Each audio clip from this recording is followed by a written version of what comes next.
have you finished your project last week? No, not yet, Najib. I'm still on progress. Did you find any difficulties in finishing your project?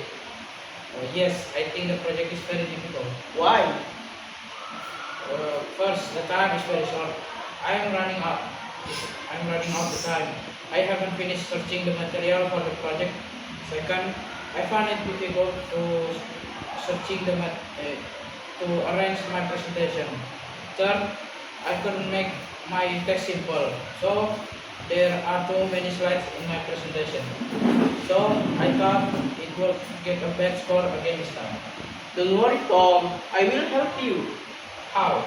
Tomorrow is the due date and I'm still in the midst of my project.